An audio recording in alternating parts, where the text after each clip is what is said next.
When I start, I always, to do a checkup of something, I always do a quick screening examination to be sure that everything was seen. So I will do first a screening examination. We are around 28 weeks. Yes, Translate. 28 tuần.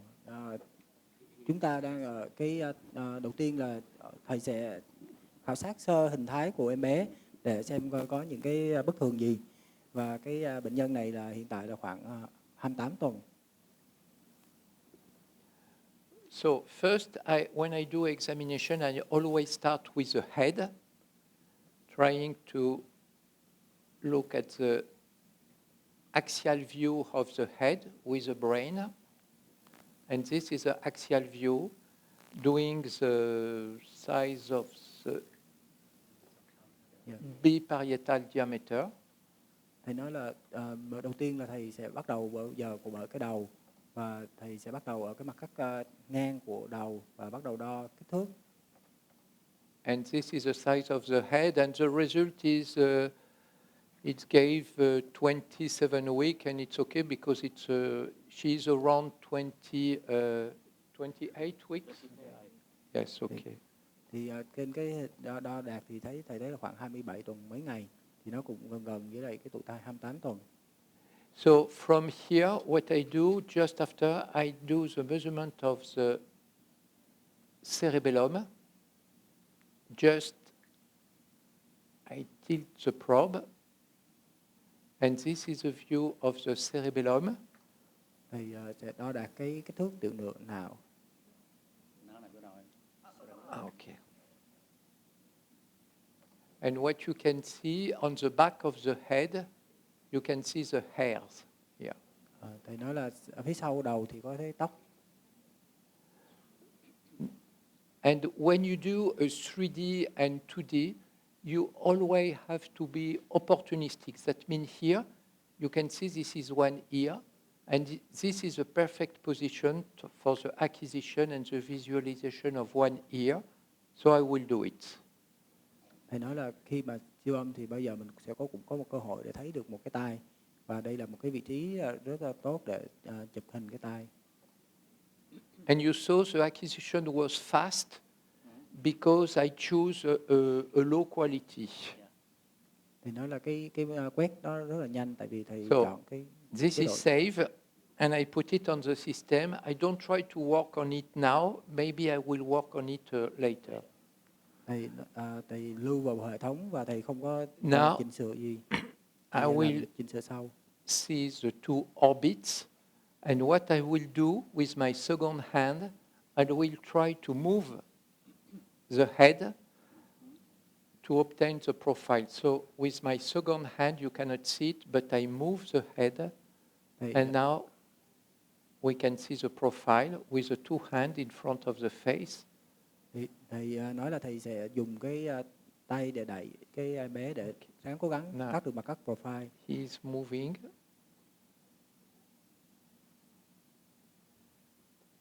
Already we can see the corpus callosum. Đây là cái thể chai, hình ảnh thể chai. With a normal size. Với kích thước bình thường.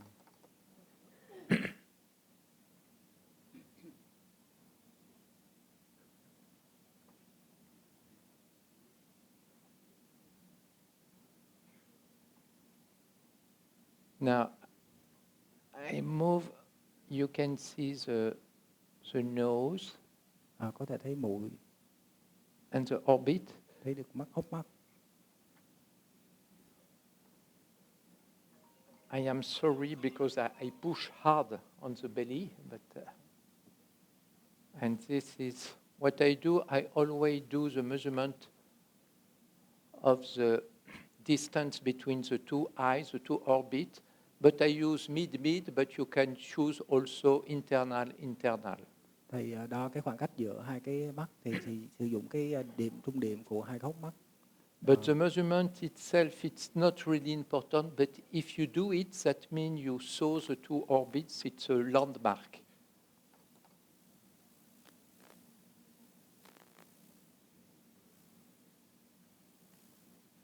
So don't want to move. So this is a perfect position if I want to look at the hand. So I will do it, the two hands with fingers.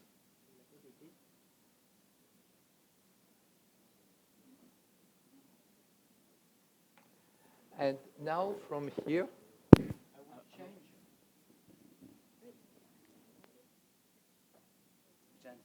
I will change the settings and I will choose this one.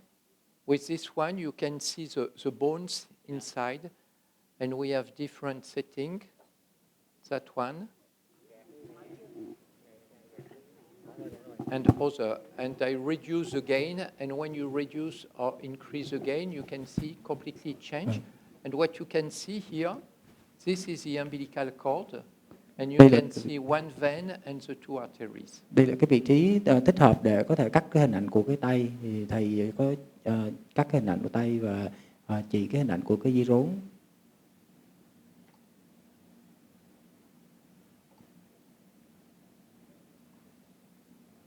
Now, it's okay. This is a 3D rendering for the bones, but I will use routine. Đây là cái hình sử dụng cái chế độ mà thường quy routine. Okay. With the nose, lips. Với cái mũi và miệng. And on your system, what you can do is to play with the shadow. Và mình có thể điều chỉnh cái bóng. Here, the shadow is too hard, and now the shadow is soft.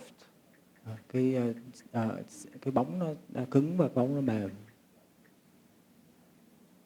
And I change the position of the light source. This is the light source. Và thầy thay đổi cái vị trí của cái nguồn sáng.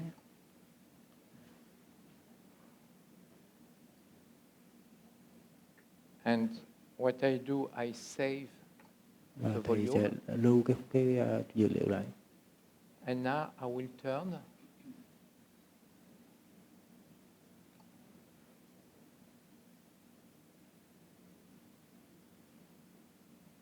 And this is a profile. Đây là mặt cắt profile. And if I want to have this profile on a black background, I will remove this part. Để thấy được cái hình ảnh profile trên cái màn đen thì thầy sẽ xóa bỏ những cái cấu trúc bên xung quanh. But I will not cut here because it's too difficult. Nhưng mà thầy sẽ không cắt ở đó tại vì nó khó quá. What I will do, I will remove half of the face. Thầy sẽ cắt nửa cái khuôn mặt. And when you turn, you can see the profile. Và khi quay lại thì sẽ thấy cái mặt cắt profile. And on this profile, what we can suspect that maybe there is a retrognathia, but it's difficult to tell it only with 3D. We will do it after with 2D and to do the measurement.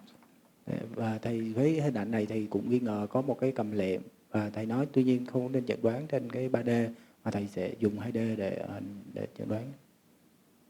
So now I did already a fast acquisition of the face, but if the baby is not moving too much, I will try to increase the quality. Lúc nãy thầy có cái dùng cái quét cái mặt cắt rất là nhanh. Thì bây giờ nếu mà em bé nó cử động không quá nhanh thì thầy sẽ tăng cái chất lượng của cái quét.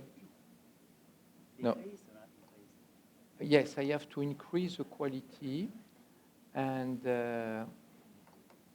because you increase the quality, so we slower the slow because I want to obtain more quality inside the volume. Okay. But it depends of the movement of the baby. Now he's moving.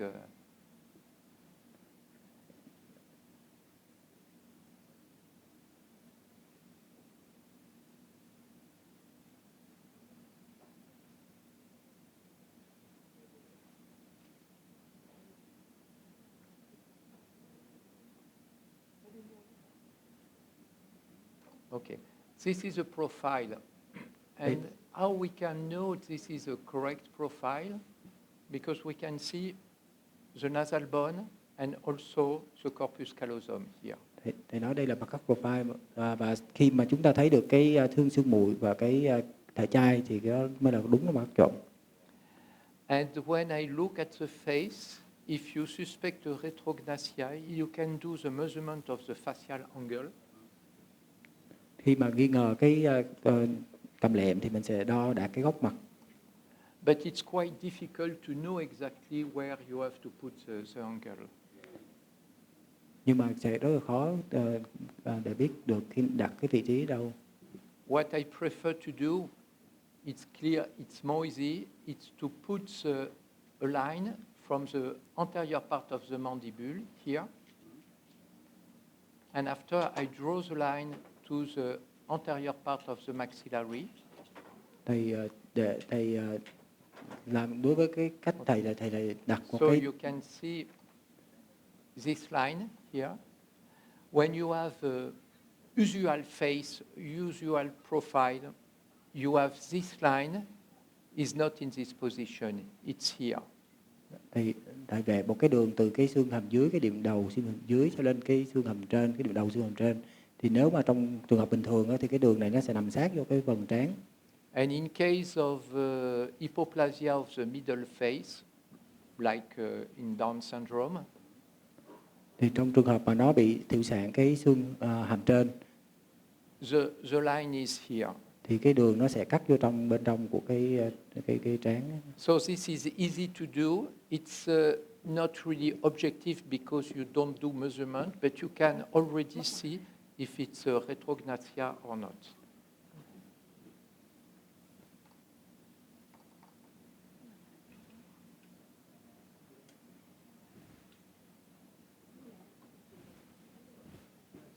So I will continue the examination. Also, what you can see, we have some polydramnios. You can see the Thầy amniotic sẽ tiếp tục fluid. khảo sát và thấy rằng đây là có rất là nhiều nước ối. Now I move to the abdomen, the tummy. Thầy kiểm tra cái vùng bụng.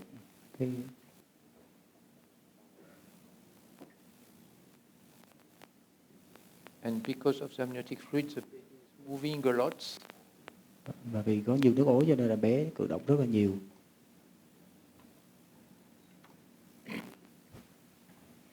And this is the size, the circumference of the abdomen. Đây là cái chu vi vùng bụng. And the stomach is present. Và cái bóng dạ dày thì có. But already what you can see if you pay attention to the measurement, it's only 22 weeks, 23 weeks, and the age with the head was 27, 26 weeks. Và bạn chú ý là cái số đo nó chỉ ở khoảng từ 22 đến 22, 23 tuần, trong khi cái đầu thì là ở 27 đến 28 tuần. Now I move to the lower part to look at thì đi xem xuống dưới để the femur length. Để đo cái xương đùi.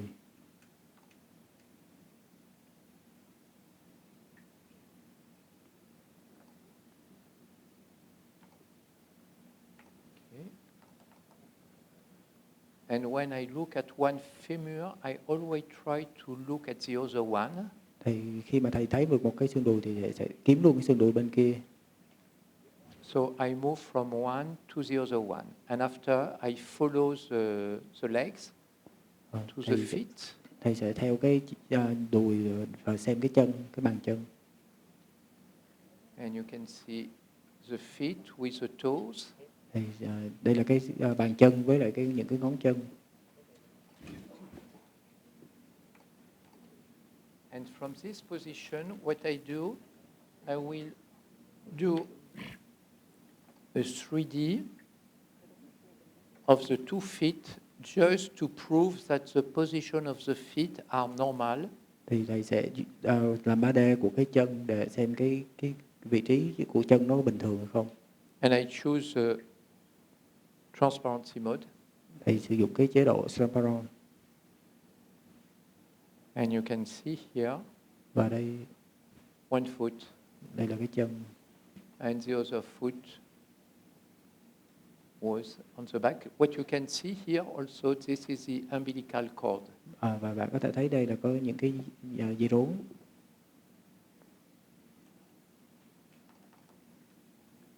So it's okay.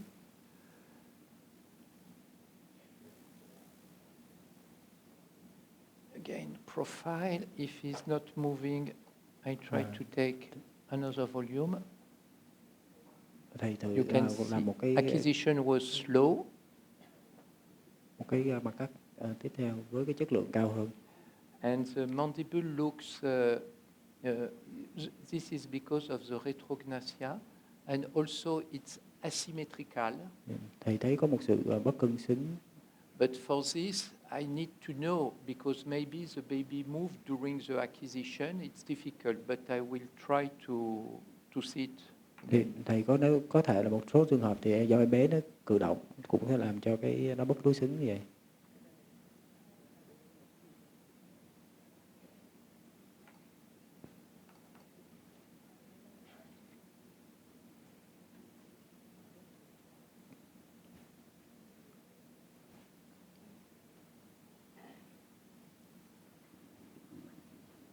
So I do quick examination of the heart. For this, I will choose the cardiac settings. Thầy sẽ xem tim và đánh giá nhanh cái tim bằng cái chế độ cardiac. So this is a view of the fourth chamber. How it's moving.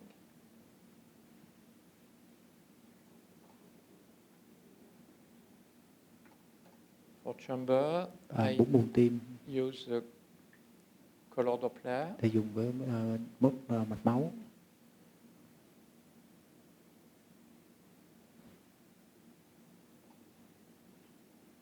This is a view of the pulmonary artery and the aorta. Đây là hình ảnh của động mạch trụ, động mạch phổi.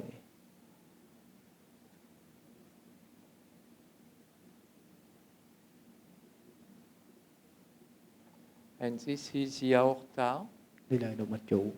The flow is going up now, and after the aorta turn, and it's going down. So why it's blue? Động mạch trụ đi lên, xong rồi nó đi xuống dưới.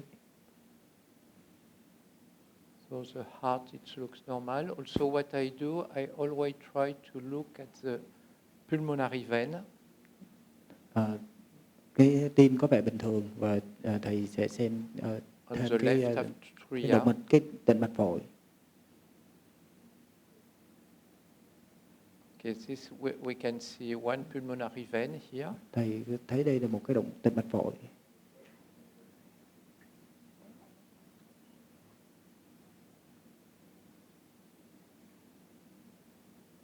So this is nice. But this is with pulsate Doppler, but I want to be sure that it's a pulmonary vein. Yes, it's okay. You can see it's blue and red. This one is going down and this one is going up. So there is no problem with the pulmonary vein. Thì thầy nói là cái tĩnh mạch phổi này cũng bình thường. And you saw when I did, this is the main advantage of this system.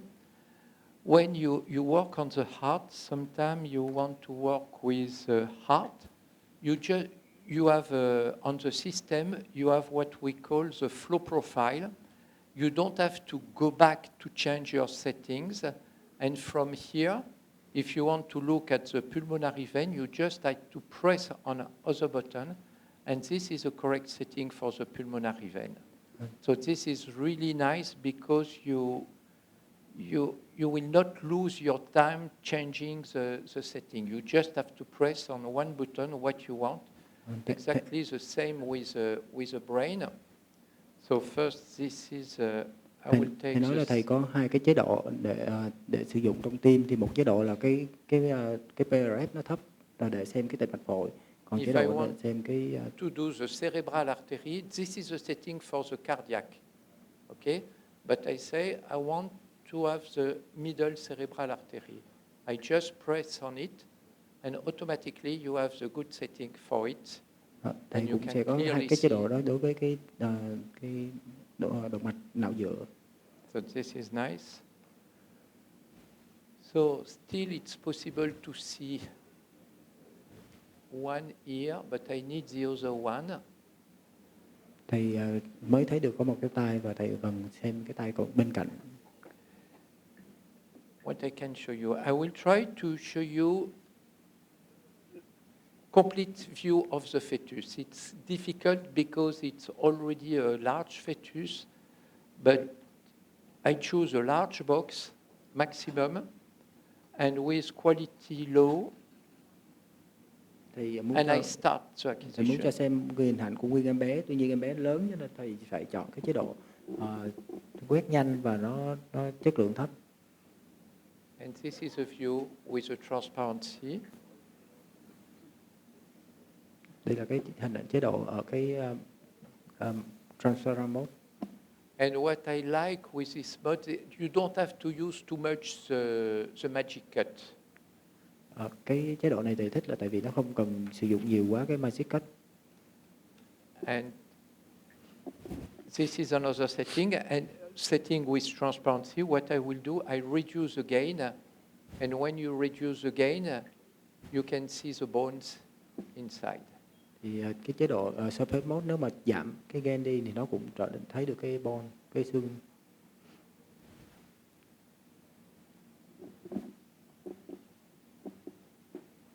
And this is the back of the fetus. Thì là cái lưng của em bé.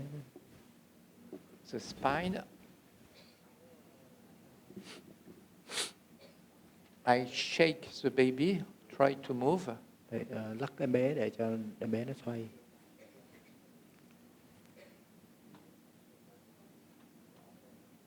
And when I do the examination of the spine, I always look at the end of the spinal cord here. This is the conus medullaris.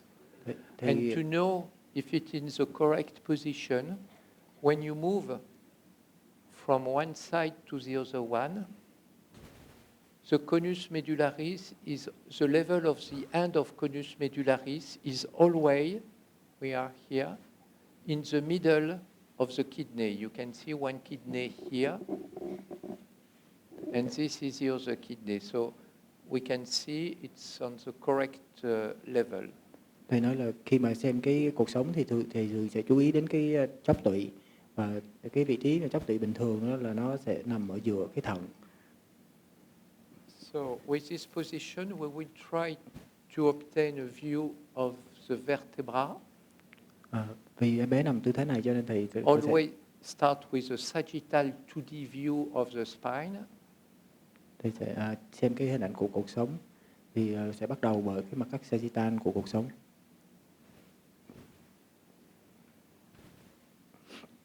And this is a view. But the baby just moved during the acquisition. We can see here. Thì cái em bé nó có hơi di chuyển cho nên thấy cái hình ảnh nó chưa có rõ. So already what we saw, after I will try to see the other here, limbs look normal. But what I like to see is I stimulate the fetus when I do it.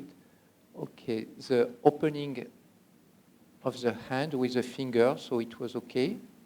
Thì lắc em bé, thế em bé nó mở tay, đó là một điều tốt.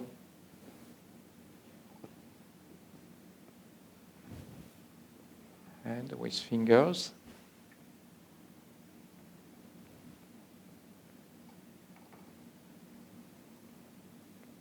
The spine was okay, the heart looks normal, the abdomen, everything looks in the correct place. This is the portal vein, turning on the right.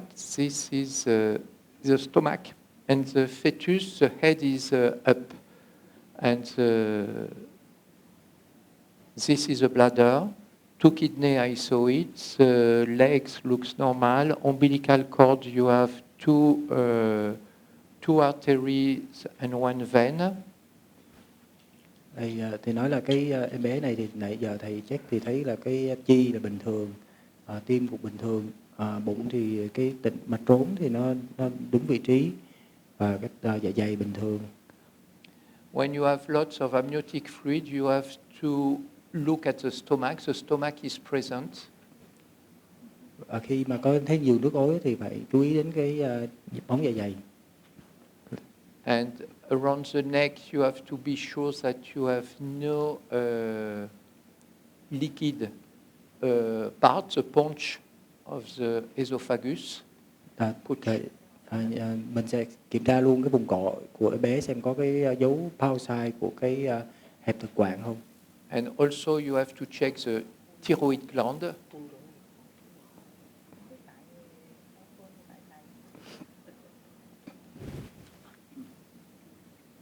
Okay, so what I will do now, because I need to know,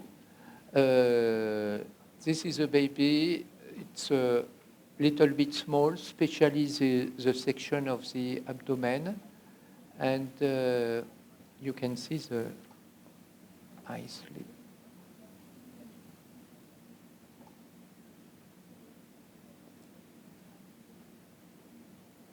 But he always shows the same side. So now I will try to move. Em bé thì nó vẫn đưa cái mặt bên một bên nó lên, còn một cái mặt thì nó vẫn giấu xuống dưới. Thầy tìm cách để So đẩy. this is one ear. It's always the same. Đây là một cái tai lúc nãy mình có thấy rồi. But I want to look at the other one. Thầy muốn xem cái tai bên đối diện. Sorry, I try to move. What I do now, I move position of the baby. Thầy đang cố gắng thay đổi vị trí của em bé. Now the head is down. Giờ cái đầu bé là xuống dưới.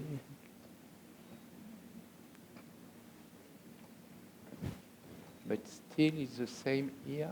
Nhưng mà vẫn có cái hướng mặt đó vẫn là hướng đó.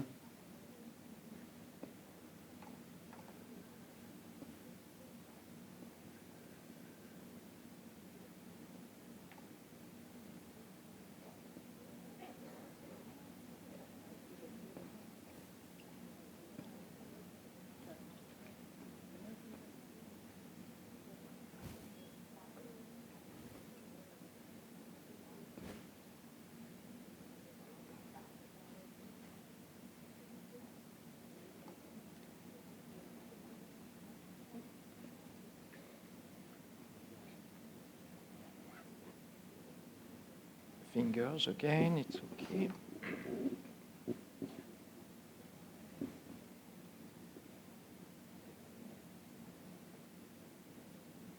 So really what I need to do now is to look at the mandible and the other here, and also try to see the palate.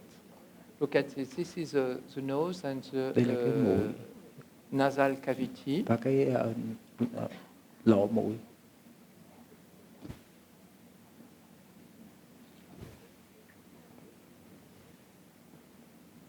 And you can see we saw some flow. Mọi người có thể thấy là có cái dòng. So we have to wait.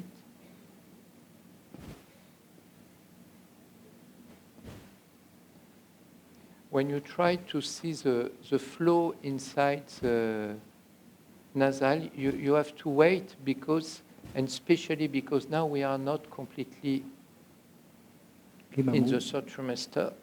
Wake up. Khi mà muốn xem cái dòng đó thì mình phải chờ. Okay, now you saw it. I come back.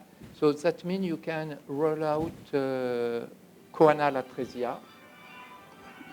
Thì với cái hình ảnh này có thể loại trừ được cái hẹp của lỗ mũi sau.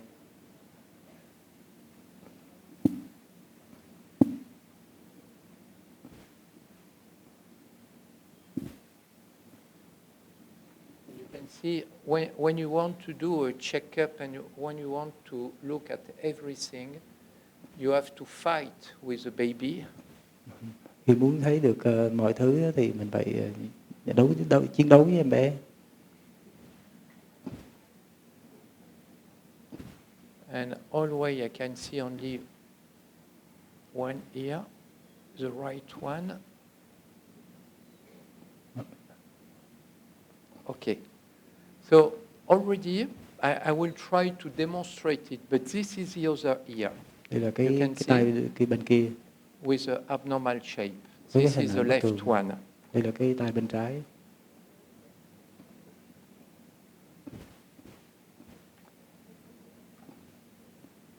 I will do the face again.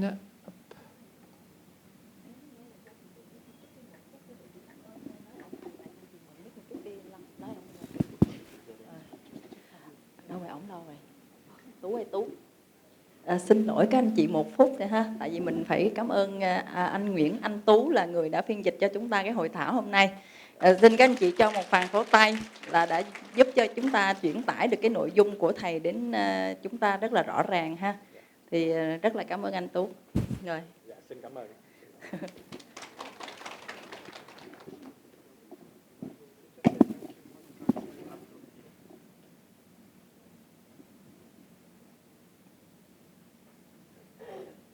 Okay, so the final diagnostic, what I can see, first there is maybe a rotation, and we have abnormal mandibule, retrognathia. Thì nói là hiện tại thì thấy là một em bé chậm tăng trưởng. Cái thứ hai nữa là bất thường của cái hàm dưới, cái cầm lệm. I will try to show you, but there is lots of liquid. In such a case, also what I have to check, it's a pellet. Thầy nói là trong trường hợp này thầy phải xem cái xương cổ cái.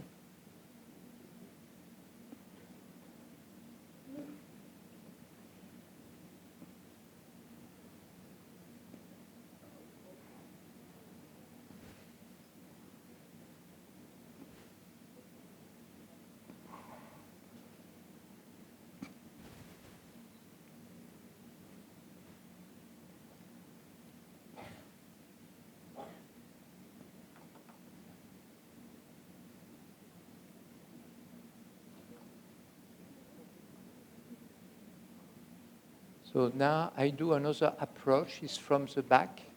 Thầy đi từ phía sau lưng. The spine. And here you can see but I cannot do a 3D on it because it's not on the correct position, but this is abnormal here. Đây là This is the left one. Thầy chưa thể thực hiện cái 3D tại vì nó đang nằm sấp. Và đây là cái hình ảnh của cái tay. No.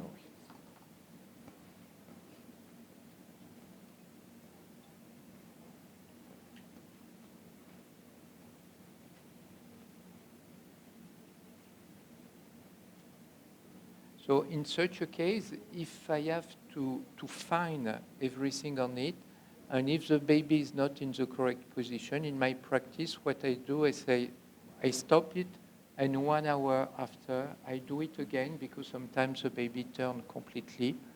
Thầy nói ở cái nơi thực hành của thầy ấy, thì nếu mà trong trường hợp em bé không thuận lợi thì nói bệnh nhân sẽ quay lại trong vòng 1 tiếng nữa. Ngừng lại và nói bệnh nhân quay lại trong vòng 1 tiếng nữa mới kiểm tra lại. I will try.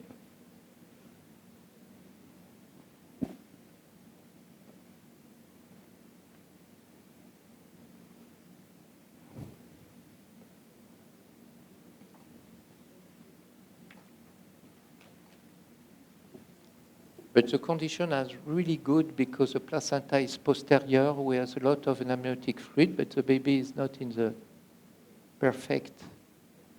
Thì trong trường hợp này thì cũng tốt cái chỗ là cái bánh nhau mặt sau và có rất là nhiều nước ối. Tuy nhiên cái tư thế em bé hiện tại nó chưa tốt. And if you want to do 3D, what is really important, because here I cannot do it, but somebody will do it for me. You cannot see me because you don't see. Yes, you have the other screen, but I have to use my 2 hands, so I cannot start the acquisition. So do it. No, it's not good. It's no. I will tell you. So put the box for 3D already, and So I use always a foot switch, and if you want to do a good acquisition, you need a foot switch because you need your two hands. Dạ, thầy kêu là nếu trong trường hợp mà cần sử dụng hai tay ấy, thì cần một cái công tắc ở dưới chân ấy, để mình bấm để mình có thể sử dụng được hai tay để chỉnh tư thế em bé.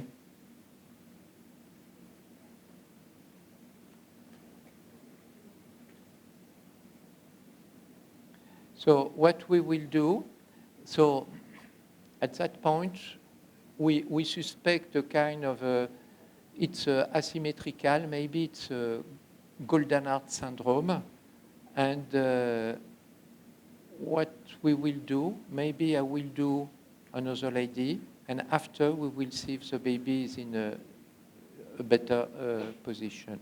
Yeah. Because I have to check the palate, and I want to have a nice view of the left. Thầy nói là Yeah. Kalau faham apa yang rata kan saya semua regard dia suma ini. Ouais. Sarita et peut-être apa yang meilleur. No, the best is baby not moving and putting the head on the back. And at the same time, I put among on the.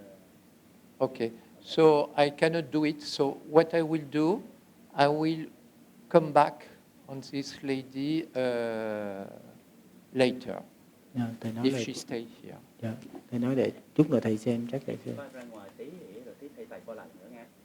Nhá. Đang nói em đó. Em bé nó sắp. Ok. Okay. Thế thuận lợi. Yeah. I just. So this was 3D. I will just show you what is 4D. This is a mechanical prop, so the frame rate is not so fast.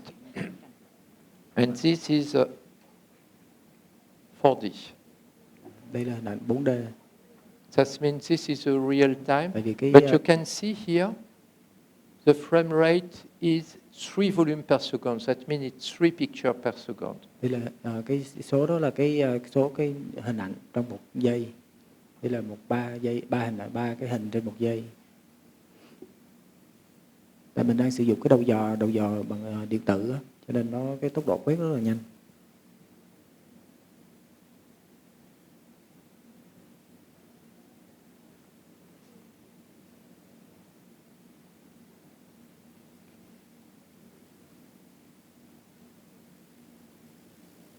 So, okay, if you have another lady.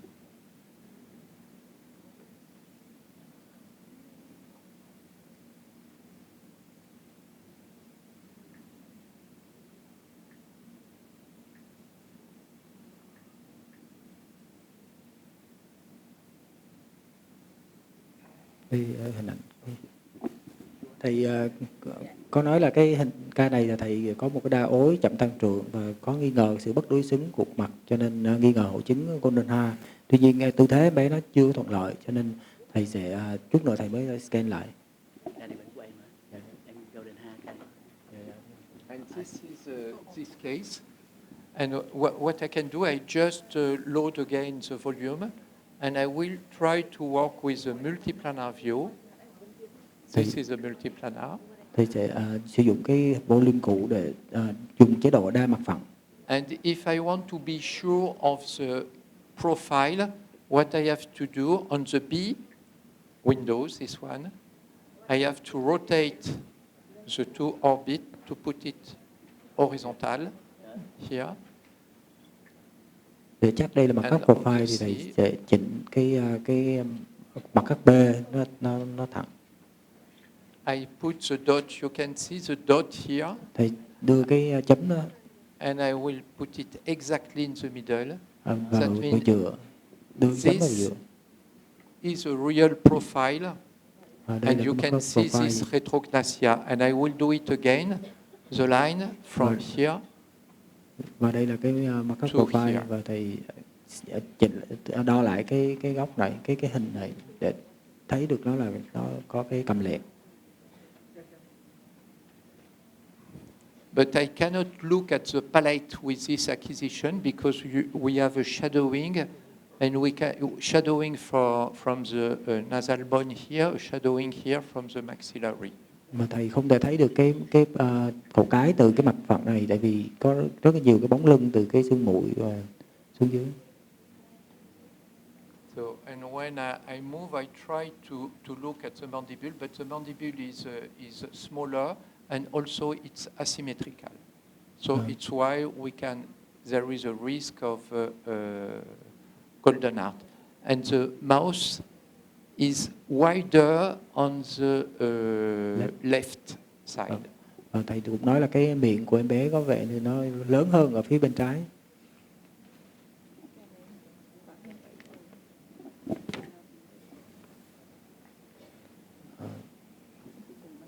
This baby is 27 week of pregnancy. This second one is 27 of pregnancy, just tell. Thai kỳ đây là một thai kỳ 27 tuần. Bệnh nhân khoảng 22 tuổi. Thì đây là trường hợp nghi ngờ là bệnh nang tuyến phổi. This one is suspect CPAM on the right side. CPAM.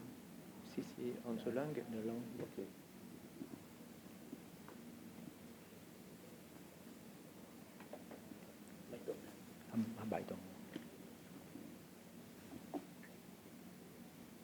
Okay, this one also.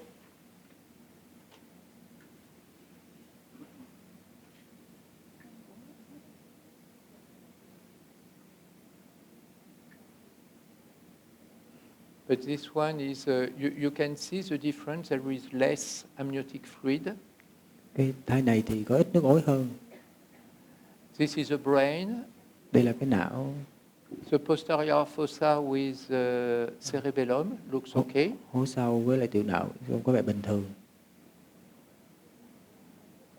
Now I move to the legs. Thầy xem cái chân.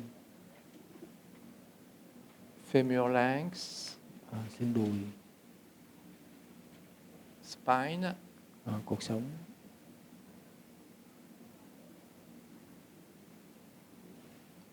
And the spinal cord. Cái tủy sống, chóp tủy.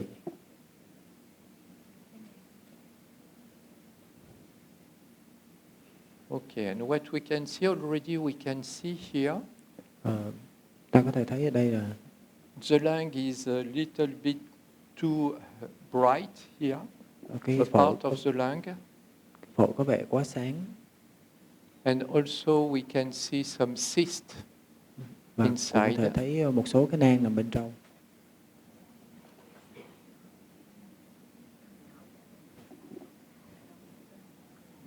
The heart is in correct position. Tim thì ở vị trí bình thường. That means the heart is turned on the left. Cái tim thì hướng về bên trái. So on the right, we have abnormal lung with phải thì có cái CCAM. Yeah. Here. But I think in such a case, you want me to do the measurement of the lungs. But this is really, with 3D ultrasound, it's really difficult to obtain, because to obtain it, you need to be in a perfect condition. And but already you can see, this is one part of the lung here with the CCAM, and another part with cyst inside. Thầy nói là với cái trường hợp như vậy thì phải đo cái thước của phổi, tuy nhiên đo phải cần một cái mặt cắt tốt hơn. But when we want to do, and especially in case of a congenital diaphragmatic hernia, when we have to do the measurement of the volume of the lungs, we do it with MRI. Trong cái trường hợp mà thoát vị hoành đó thì để đo đạt cái thước phổi tốt đó thì nên sử dụng MRI. Because here with ultrasound we always have lots of problem with the shadowing of the ribs. Vì trong cái siêu âm á, thì sẽ bị gặp những cái bóng lưng của cái You will see, because của lồng ngực. if I start acquisition from here, I will choose quality high, and we will have lots of artifact with shadowing of the ribs. Thầy nói nếu mà lấy quét cái mặt cắt ở đây thì sẽ gặp rất nhiều cái bóng lưng. We move here, and all these are artifacts of because of the ribs. So it's really difficult to obtain. The best acquisition, if you have to put the fetus, the back completely posterior, and to do the acquisition, but it's not so easy. Để có một mặt cắt để thấy tốt đó, thì phải xoay em bé úp hoàn toàn thì mới cắt được. Nhưng mà hiện tại thì khó. So when we have such a case, the next step is the MRI. Trong trường hợp như vậy á, thì cái bước tiếp theo thì nên là sử dụng MRI. But we can see the pulmonary vein.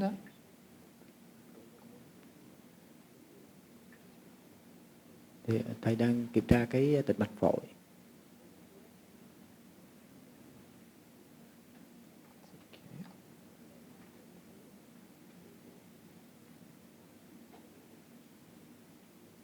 Feet.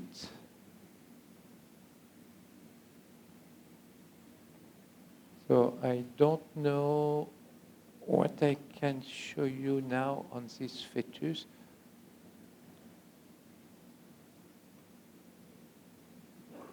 This is one hand.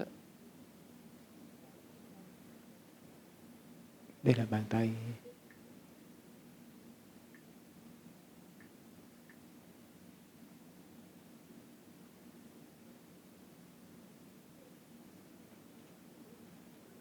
No, it's not good.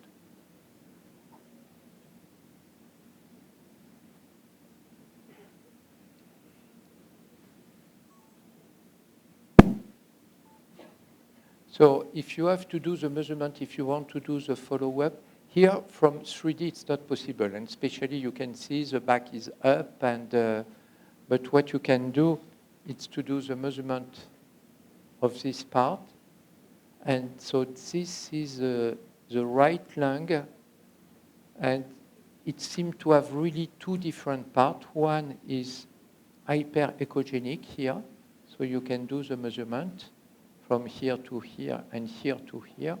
Đây nói là cái phổi nó có hai cái phần, một phần nó sáng, một phần thì nó có nhiều cái nang. And more anterior, we have another part with liquid part, with cystic part inside. Và một cái phần có nhiều cái cấu trúc dạng nang bên trong. Thì khi đo đạc thì mình sẽ đo hai phần.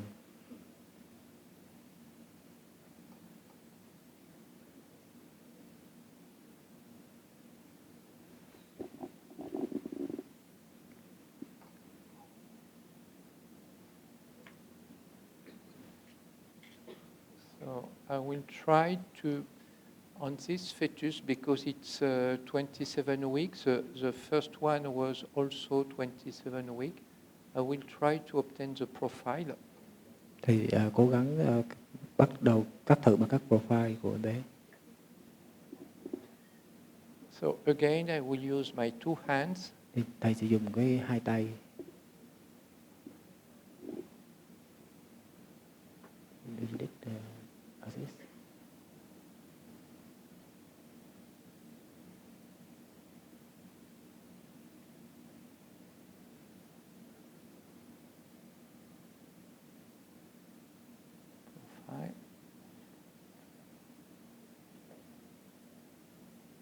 And I don't know if you can see my two hands, but sometimes you really have to put completely opposite your two hands to push. Thầy nói là đôi khi mình phải cần sử dụng hai tay để đẩy hai bên.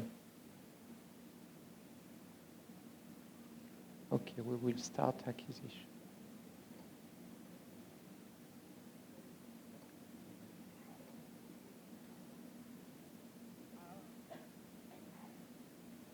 No, I will do it only with 2D. Yeah. So maybe here it's okay.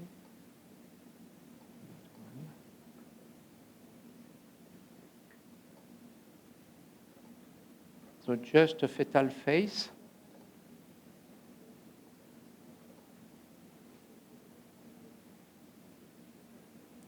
And you can see here there is no retrognathia. Và thế ở đây là không có cái cầm lệm.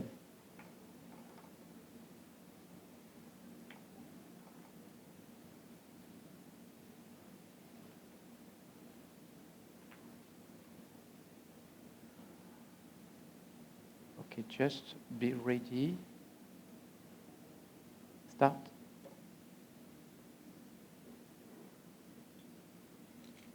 And from here,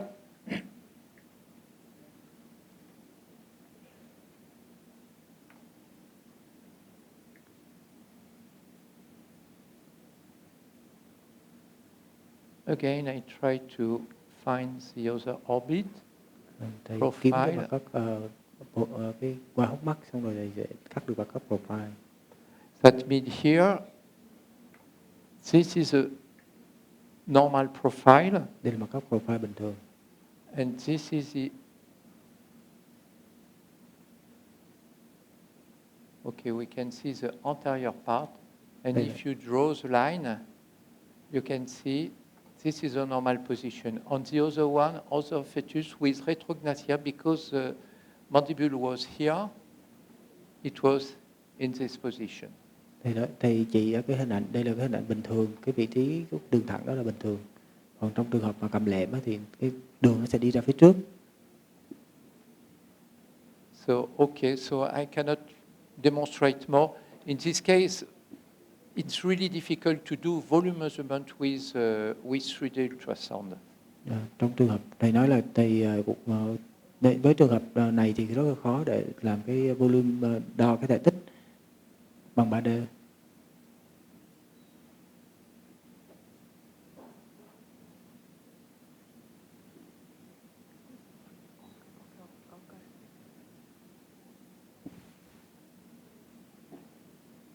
Okay, we have another one. Okay. Yes, we have another one. It's 22 weeks, and I don't know if there is some problem on it, and I will try to find it. Thầy nói là đây là thai 22 tuần và thầy chưa biết là có bất thường gì, cho nên thầy sẽ bắt đầu sẽ tìm. So always, because this is a 22 weeks, it's at that point I am doing my second trimester scan, because I always do it around 22 weeks. So first, the head, I do quickly. Thì thầy nói là đây là cái ca mà 22 tuần và thầy sẽ bắt đầu làm lại.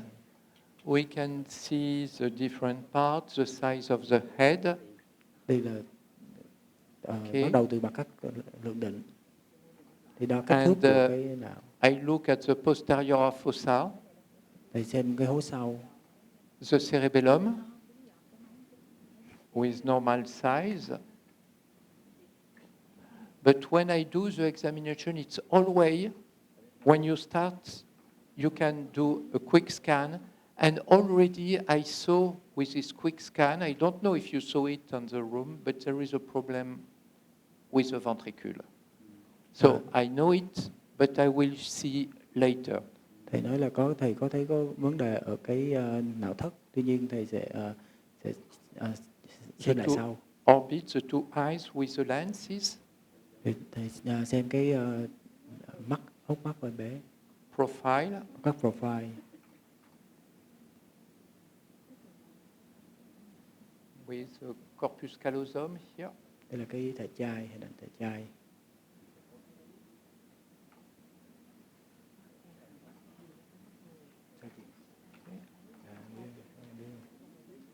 One ear. Đây là một cái tai.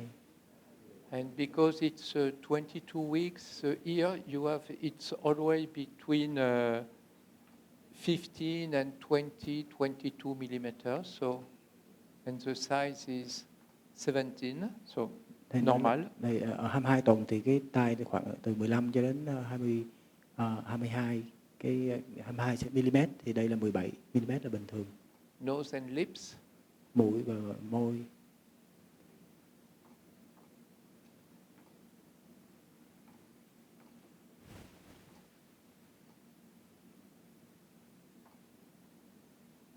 He's not moving too much, so I will do the acquisition. Em bé không có cử động nhiều cho nên thầy sẽ quét cái mặt. One volume for the face. Một cái mặt cắt của cái mặt. So I start. Already I got this one. Và thầy sẽ lưu lại. And you have to take care when you do this kind of examination because of the umbilical cord. This is a part of the umbilical cord here. Thầy nói phải cẩn thận tại vì And because of the umbilical cord, you have a shadowing behind, and this you can create a cleft lip. Okay, but already I saw it was normal, the upper lip, but I will check it again after. Thầy nói là phải cẩn thận cái dây rốn, tại vì dây rốn nó tạo ra bóng lưng So và nó làm cho giống I như will do it the xích môi. same acquisition here, but with quality high. Thầy sẽ làm một cái mặt cắt có cái chất lượng cao hơn.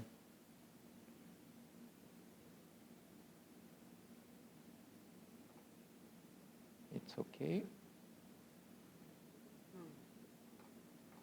And if I look at the 2D, Và thầy xem ở 2D.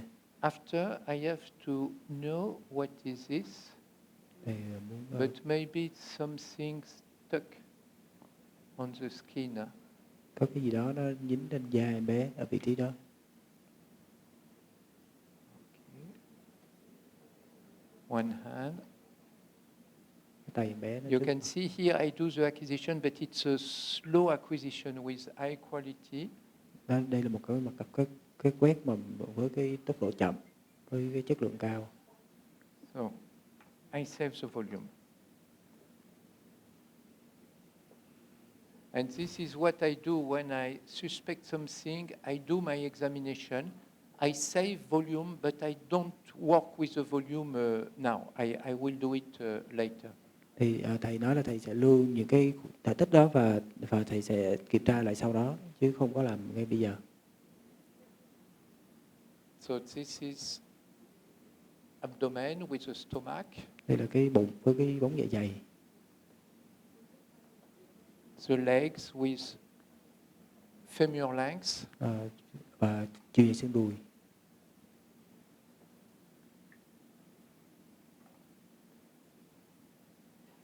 Okay.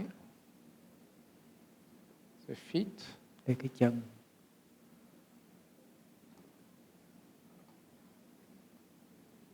So I try to do an acquisition with the 2 feet inside the box. Thì sẽ quét cái hình cái chân. But you know, here I choose it was too slow. That means I think the feet move. And I will do another one with cái chân nó cử động cho nên thầy fast phải acquisition. bắt đầu lại một cái quét tốc độ nhanh hơn. Okay. And for this, I always use, it's what I prefer, the name is tissue bone and the silhouette with completely transparent. Thầy Because sử dụng it's so easy to mode use. transparent, nó rất là dễ để sử dụng. And when you work with this transparency mode, what I do not change the setting. I do not use too much a magic cut. I use this button. Maybe you can see on the screen. It's I can move inside the volume. Thì And back. không cần phải sử dụng cái magic cut And và chỉ cần also always move the post-processing gain, this button, because you will change. Thầy chỉ cần sử dụng cái mặt cắt parallel để xem xuyên cái thừa tích, cũng như là sử dụng cái gain 2D để chỉnh được cái And hình this ảnh. is a filtering on this button here. The volume SRI, and you have to work with this because you will see the difference. When you reduce it, you have maybe more detail, but it's not. And here, it's more smooth. So you have to choose, and you you look only on the screen, at the screen. Thì thầy kêu là có thể chỉnh cái SRI á, để cho giúp cái hình ảnh nó rõ hơn, hoặc là nếu trong, nhưng mà nó sẽ làm cho cái hình ảnh nó sẽ khó nhìn hơn. So I saw the two kidneys. This is one kidney, Đây là cái and I move to thận the của- other one. This is the other kidney. This is the stomach. đây là dạ dày, This is the gallbladder. đây là cái túi mật. And how you know it's a gallbladder Um, and it's not the portal vein? đây Because thầy when hỏi- you put the color Doppler on it, thì dùng cái color Doppler để phân biệt cái túi mật với lại cái tĩnh mạch rốn. there is no flow inside. Now, the heart, Đây là tim.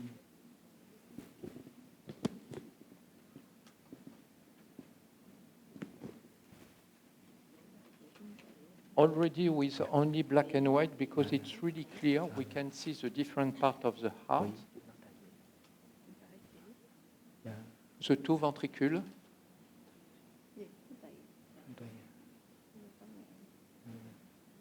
ventricule, Dạ, đây là yeah, cái hai cái buồng thất, the two atria đây là hai cái buồng nhị, with the foramen ovale. với lại cái lỗ bầu dục.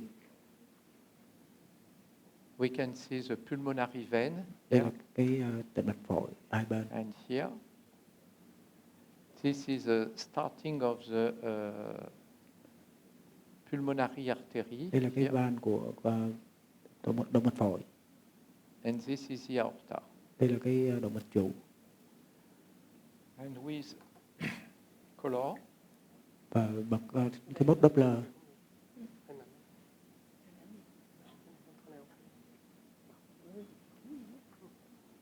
we can demonstrate the great arteries Thì có thể thấy được hình ảnh của cái hai cái đại động mạch.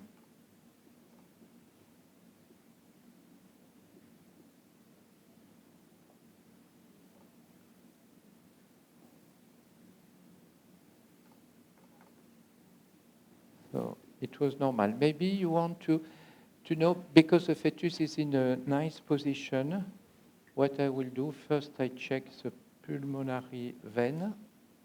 Thì thầy kiểm tra cái tĩnh mạch phổi. Tại vì em bé đang nằm ở cái tư thế rất là thuận lợi.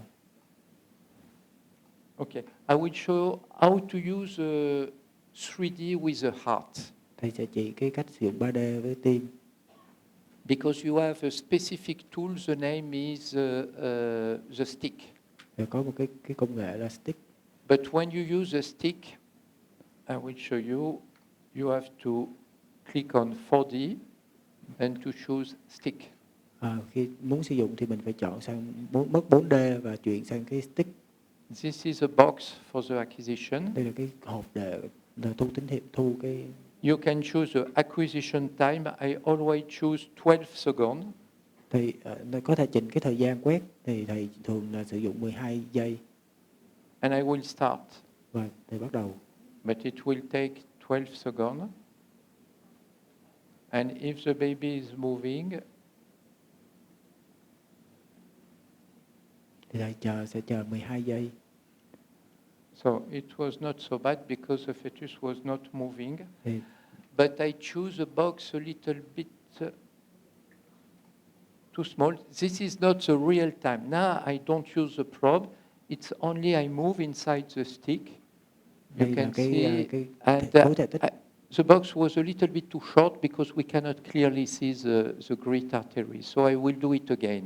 Thì thầy nói là cái hộp này thầy chọn nó hơi nhỏ, cái hộp mà hộp mà vùng khảo sát đó nó hơi nhỏ, nên thầy sẽ làm lại. So I increase the volume angle Thầy tăng cái góc thể tích and I start again. và thầy bắt đầu lại. So this one is really a perfect fetus because it's not always that. This one is not moving too much. Đây So là- this is a heart. Bé rất là dễ chịu tại vì nó không có di chuyển nhiều. What I do, I save it and I will work after. Thì lưu nó và sẽ làm. But if you do So- not have a stick on your system, what you can do, or if the fetus is moving a lot, you can do only 3D. Thì You nói will là do acquisition of the heart with 3D. thầy có nói nếu không có stick thì mình có thể sử dụng 3D. I will choose quality high. Thầy sẽ chỉnh cái chất lượng cao. And I reduce the angle, so I will Giảm cái góc xuống còn 40 độ. I start. Và bắt đầu quét. Okay. At the end, here, you can see this is the heart. And we have no movement inside, but you can see the two atria with the foramen oval here. From here, you can see the fourth chamber. Thì nói là ở đây mình có thể thấy được cái mặt 4 buồng tim. Now I move up and you will see the aorta. Tiến lên trên thì mình and sẽ the thấy được pulmonary cái artery. động mạch trụ và thấy động mạch phổi. That means if you want to train, the best is to do it only with 3D. Nếu mà muốn gọi là luyện tập quắt cái stick thì mình có thể sử dụng cái 3D cũng được. But now what I will do, I will open again the stick, and we will see different random mode. So when you have your stick, you can play, and this is the normal speed, but you can reduce the speed, especially if you want to study the different part. Thì mình có thể tăng giảm tốc độ của cái khung hình để cho cái tim nó đọc nhanh hoặc đọc chậm. What you can do M mode on the stick. Mình có thể sử dụng M mode trên stick được. You can do it. And this is nice. And also you can do it if you did the acquisition with color Doppler. Mình có thể làm vậy ngay cả khi sử dụng luôn color Doppler.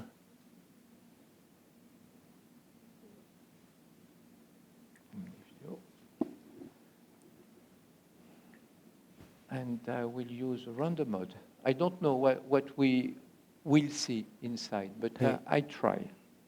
Để sử dụng cái random mode. And this is a view of the heart. We will obtain this view, and we look from the top of the heart to the lower part here. Thì mình sẽ nhìn từ trên So what I dưới. do now, I move inside, and you can see the heart. Thì mình sẽ đi xuống và mình sẽ thấy được cái tim. Increase again. And what you can see here, this is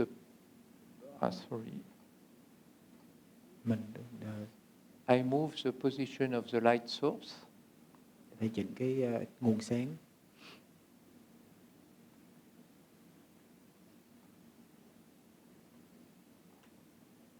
Okay. The two ventricules, two atria. Thì thầy show ra hình cái thất với lại 2 buồng thất, 2 buồng nhị.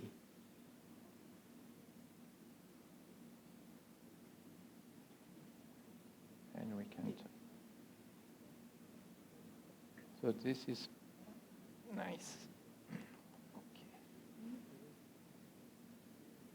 So I do not have to forget, but this lady, when I start the examination, I saw something. Thì nói là khi bắt đầu cái khảo sát thì thấy một số cái điều. If you look at this view, when you try to look at the orbits, nose, lips, it's okay. And when you do the sweep on the brain, thì khi thầy thấy quét trên cái não. First, on the anterior part, you have this. It's a little bit too large, so something is here, happen here. Thầy thấy phía trước có vẻ hơi lớn, cái não thất phía trước có vẻ hơi lớn. And có cái gì đó. This is the cavum septum pellucidi. Đây là cái hộp khoang vách thông suốt. Okay. So.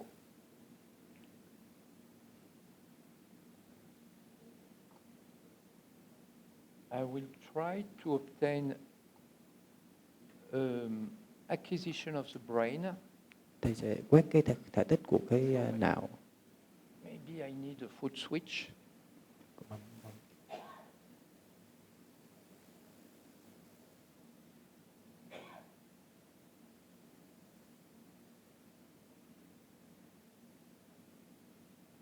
Okay, I can see more now.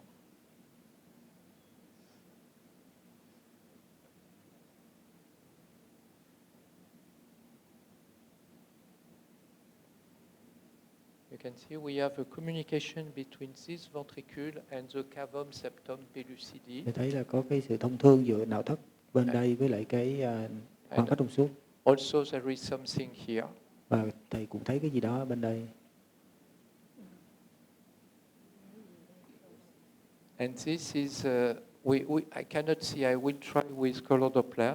Thì sẽ I thử cannot see với if Doppler. it's hemorrhage. Thì không muốn biết đó là xuất huyết hay là...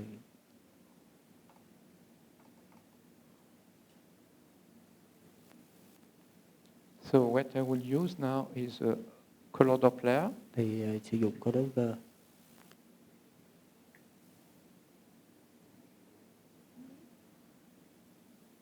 And in such a case, this is a good, but it's not, it works. So it's a good indication to do a MRI, but it's a little bit early because it's 22 weeks. Đây là một cái trường hợp mà cần cái MRI. Tuy nhiên ở đây hơi sớm, nó mới có 22 tuần. But there is something in this part here.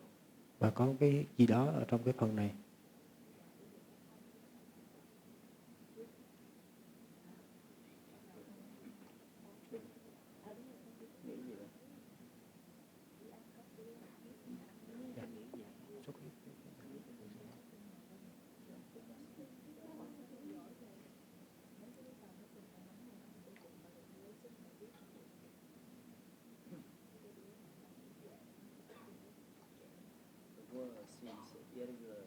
Yeah, and you can see here, there is, this frontal horn is normal, and you can see here the septum of the cavum septum pellucidum here, and this one, there is a communication between the other ventricle, but there is something in this part. Thì thầy nói là cái não thất bên đây nó có thông thương với lại cái khoang phát trong suốt. Thì có cái gì đó ở cái vùng này.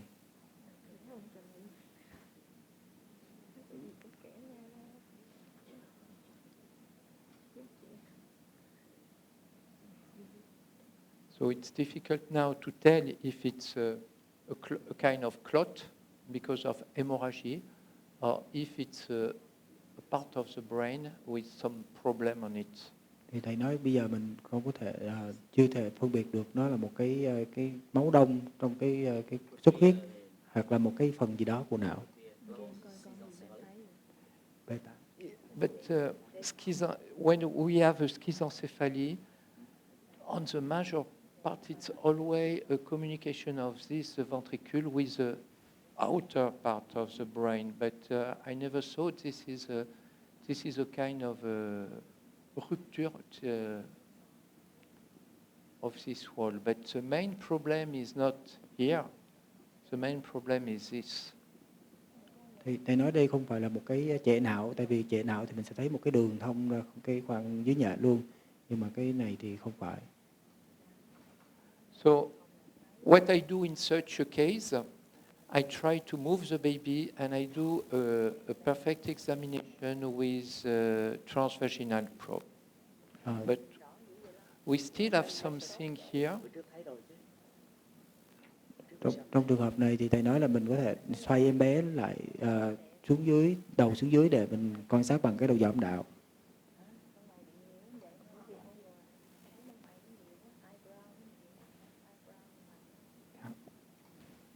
And here.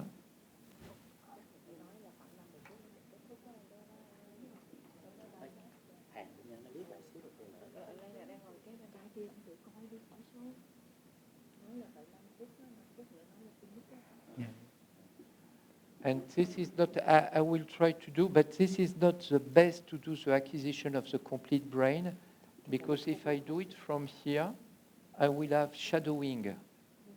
But I do it. Thầy nói đây không phải là vị trí tốt để quét cái 3D, tuy nhiên tại vì nó dính rất là nhiều bóng lưng. But it's not so bad. We can see the corpus callosum. Nhưng mà cũng không quá tệ, thì có thể thấy được cái thể chai. And here, Thôi kệ đi. if you look at this part, this is the problem, and you want to know where is it on the other plane, just what you have to do, you move this dot here, and you will put it inside this mass. Thầy kêu thầy sẽ chỉnh cái điểm đó vô cái vùng mình cần khảo sát. That means it is this part on the other plane, Đây là một cái phần của não. and that one. But the best acquisition to obtain it is to go through the fontanelle. Cái bằng cách tốt nhất là mình phải đưa cái mình lấy qua mình quét qua cái tháp trước. So are you ready to Yeah. start? Yeah. I will tell you. Start.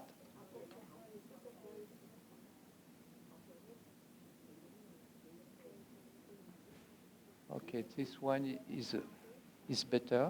Cái này hình này thì tốt hơn.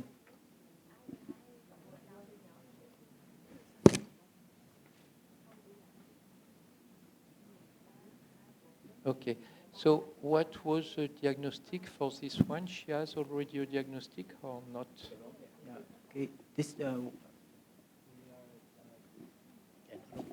We suspect the agenesis of the septum pellucidum.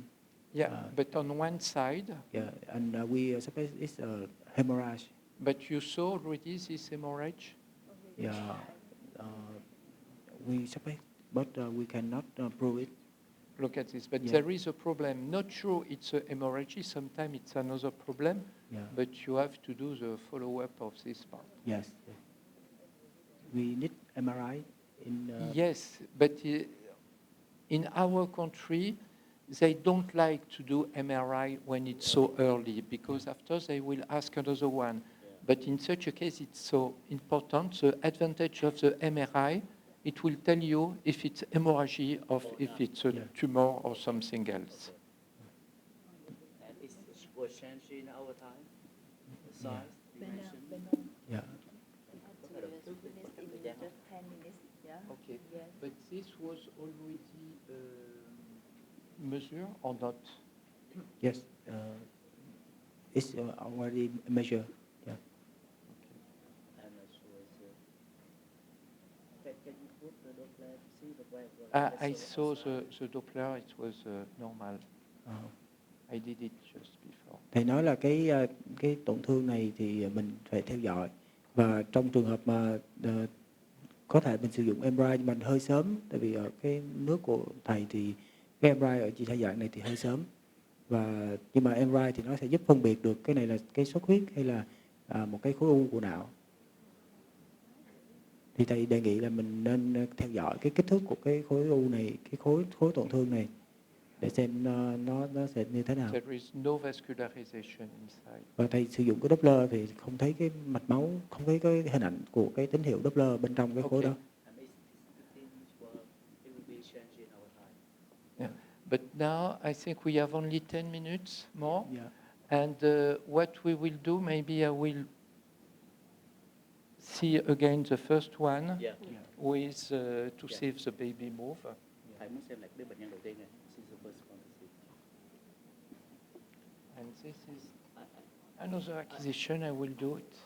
I don't know if maybe Moran's before. Rectilinear. Yeah, yes. Rectilinear here. And the corner is rectangular. Yeah. Maybe this fallacy cortical or Yeah. ethnography, quelque chose. There is something, and also if you look at the brain, it's not completely symmetrical. This part is not compared to this one. Okay. And in my opinion, it's not hemorrhage. But the best is the MRI, because with the MRI, Thì thầy nói là cái hai bán cầu não nó cũng không cân xứng. Thì theo ý thầy thì nó cũng không phải, thầy cũng không nghĩ đó là cái xuất huyết. Tuy nhiên thầy phải chờ MRI. and you can see this is the example of a you think it's a nice acquisition, but it's not because of the breathing movement of the mother. We can see on the seaplane here you have lots of artifacts. Đây là hình ảnh của lúc mình quét qua nó em bé thay đổi tư thế cho nên nó bị hình ảnh nó bị nhiễu. Bệnh nhân của bác sĩ Vũ theo dõi đúng không?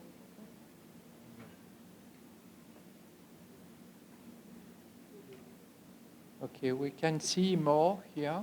Đây, You can see the mouth is completely open on the left, thầy nói là cái And, miệng mở ra về phía bên trái. and this is the abnormal here. Đây là cái tai bất thường. I will.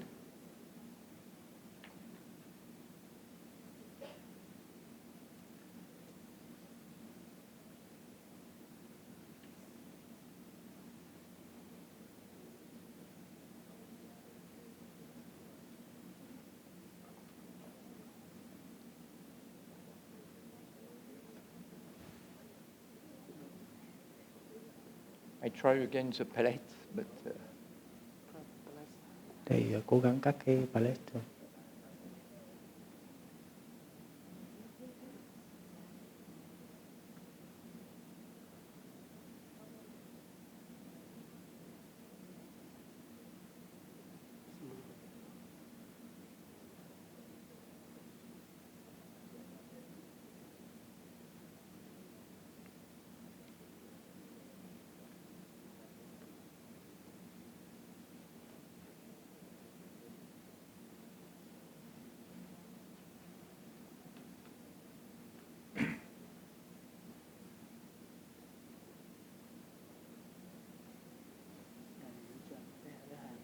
Không, không có.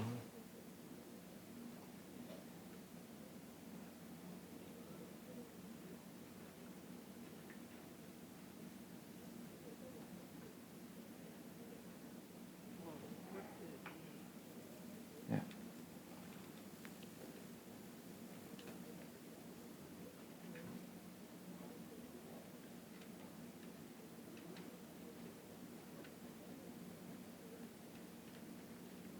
So are you ready to switch? Go.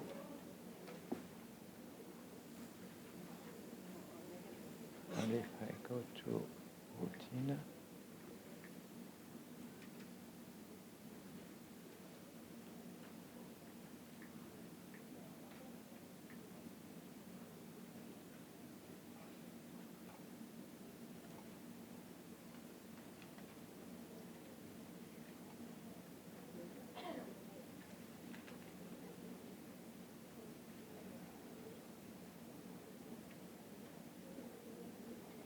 So ready.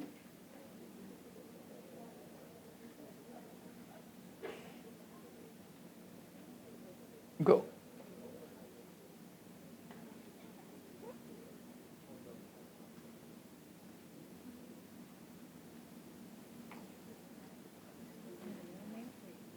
Méo, méo.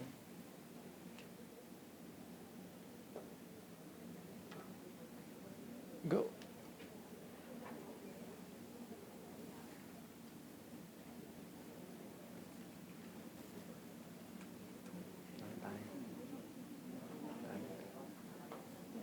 And this is the position, the abnormal position of the ear. Đây là cái tai, hình ảnh cái tai bất thường, ở vị trí bất thường.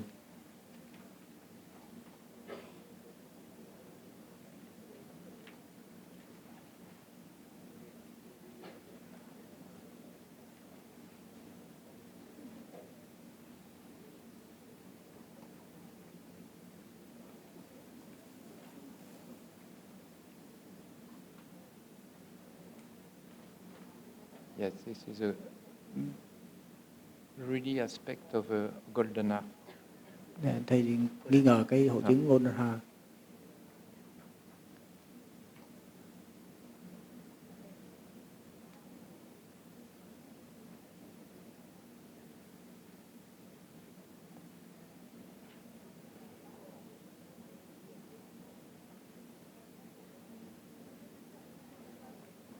Okay, go.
Không, em tới chợ Hàm bữa em đeo show với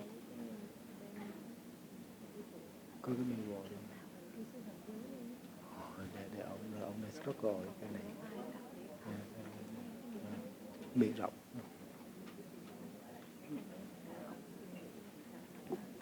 Chắc Dạ. ông định lấy anh về làm bài giảng luôn không? Để thấy bài giảng luôn. Chắc ông định lấy về đưa lên slide mà đúng không?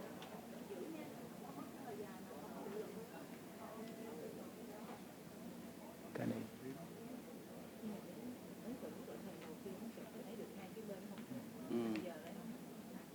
Ông Lộc đang cố gắng vượt tay chứ nếu chụp cái mặt thì anh nghĩ chắc được. Cái thầy đứng dậy này để cho anh cắt hàm thôi nghe. Nghe tập á. Dạ. Cái thầy đứng dậy để làm thêm 2 phút rồi anh cắt hàm để thầy đi ra.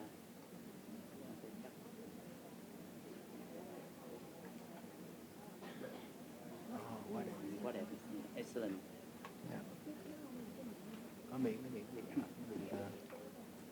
nó rộng, nó bất cái xính đó. Impression of the mouth Yeah. asymmetric. Yeah. A little wider on the left. Don't you see? Yeah. A little wider on the left.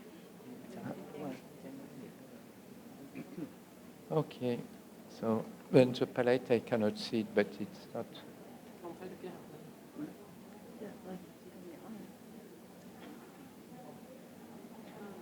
Nghiêng cái này nó phải hàm nên em ghi không có gì ở hàm.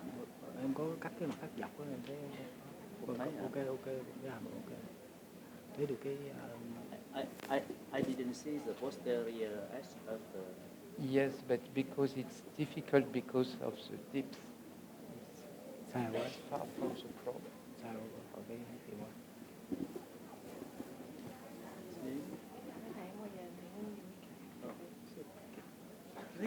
No, The I think, impression of the tongue is the yeah, it's inside the, posterior yeah. place. I think there is a cleft palate also on it. Yeah. Do you want to pass Yeah. sagittal view, So- pass the. No, but it's difficult now to obtain more, so I will leave the lady. I take a last one.